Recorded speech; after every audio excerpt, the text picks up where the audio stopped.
I'm going to begin by addressing that question about this being a football state.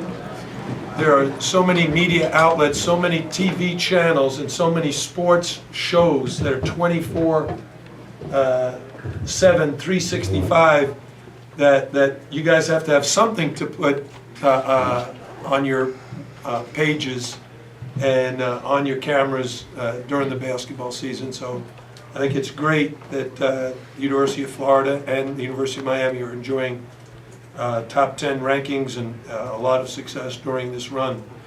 I thought our guys really defended well. I was a little concerned at halftime because several of our big guys all were on the bench with 2 fouls, but we came out in the second half with lots of energy and were able to build on our 10-point lead, got it up into the 20s, and we were able to sustain that. How good was it to see Ryan have a game like that for him? You know, Ryan's been playing progressively better and better. I know it's not noticeable to the average fan or even sports guy, but Ryan's been doing a good job for us. And if you noticed, he was in the game against NC State the whole last 8 or 10 minutes. Now, one of the reasons is Trey McKinney-Jones has been nursing a little bit of a sore hip flexor or something, and he sprained his thumb yesterday. So it was good timing to have Ryan step up and play so well. But Trey was also very good. I thought his defense was really excellent tonight. Jim, this is uncharted territory for these guys. How are you keeping them on such an even keel and good effort every night? How's it happen? I have a great staff, and we have a senior-laden team, and those guys are very hungry. None of the guys on this team have been to the NCAA tournament. We're trying to put ourselves in position to get a bid. And I think they enjoy playing together. I mean, they're having fun, and they love the competition. Jim, can you talk about how valuable it is to have a guy like Kenny who can go inside if he has to, but he has the ability to step out and open the defense? I think that's what's made us tough to guard. We have some guys who can score in around the basket. Kenny's one of them, Julian, Reggie. But Kenny's ability then to step out and stretch the defense at the 4 spot gives the other guys room to drive. And Shane and Durant are really, really good at driving and then either scoring or dishing. So Kenny is often the recipient of a lot of good passes like Ryan was tonight. Coach, you mentioned how Shane and Durant do a great job driving and dishing out. How important is it to have both those who combined for 8 assists and no turnovers today? Yeah, I think that's something that is very important because the teams in our league are very, very good at turning your turnovers into their points, their offense. And the fewer turnovers you have and the smarter your guards are with the basketball, the better off you are.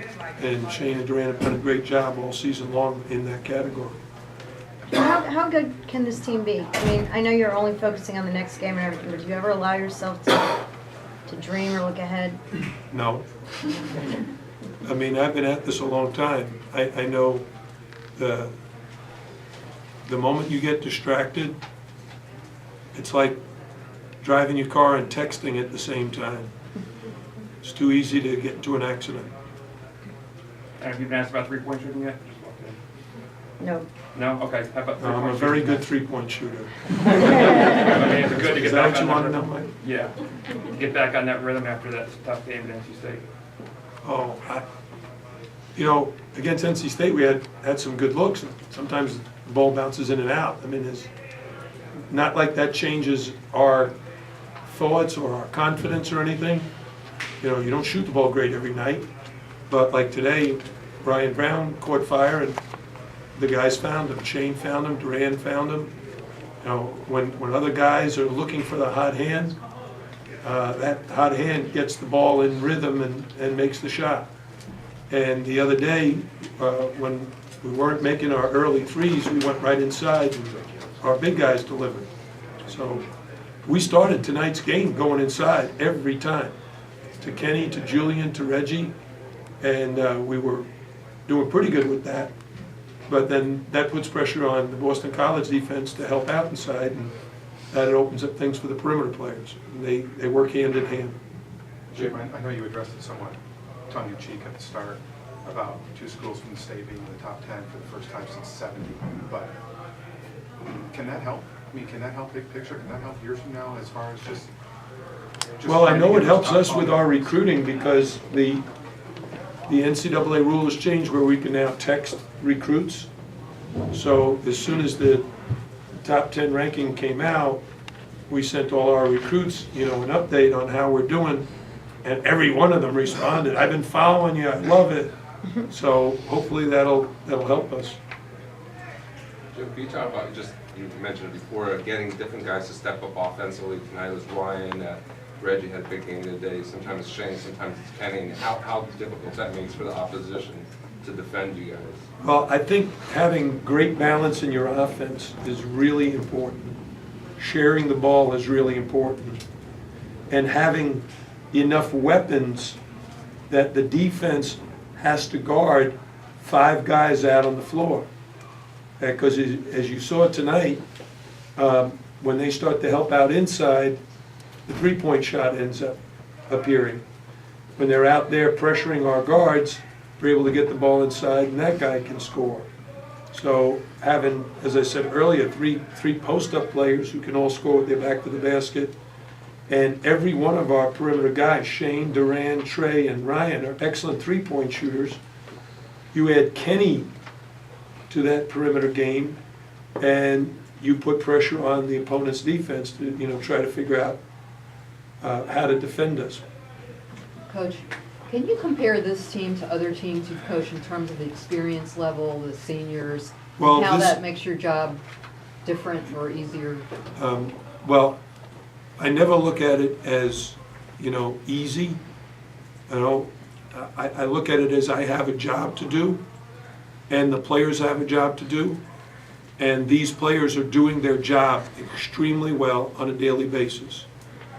We really emphasize doing little things well, doing them consistently well day after day, and then the big things will take care of themselves. And how does that, having the seniors, how does that? Well, they have the experience, they've been through these games before. They've played against top-level teams and individual players. And so when we talk, Coach Caputo is the guy who runs our scout team. He does a fantastic job. We call that group the Green Team. And the Green Team has done an absolutely amazing job of preparing us for the opponent. The other day, last week, we played Virginia Tech. And Virginia Tech has the leading scorer in the country in Eric Green. And Garius Adams, who's redshirting this year, he was Eric Green, and he was awesome. He was coming off of screens, burying shots, splitting double teams, scoring. And our players understood this is what Eric is like. And even though we understood it, he still scored 30 points. But the preparation was so good, it didn't surprise our guys. They knew, because, hey, if Garius can do this to us, probably Eric can do it to us. We just got to stay focused on doing what we can do to slow them down. And eventually, our defense in the last 10 minutes slowed them down and gave us the lead, and our offense was functioning on all cylinders. But that's the experience that they have and the confidence they have in each other. And you don't get that overnight. That's something that's developed during the course of the whole season. Coach, with Florida losing tonight, Miami's the last remaining team in a League Six conference with an undefeated conference record. What does that mean to you or to the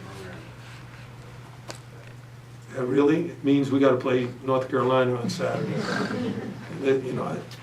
I don't pay attention to those numbers because they don't reflect what our job is. Our numbers are going to be, how did we do defensively tonight? So we played Boston College. They shot 37% from the field, 21% from three-point land, and we held them to 50% from the foul line. So that's really good free throw defense. But that's what we're focused on. Okay, what do we have to do defensively to guard these guys correctly?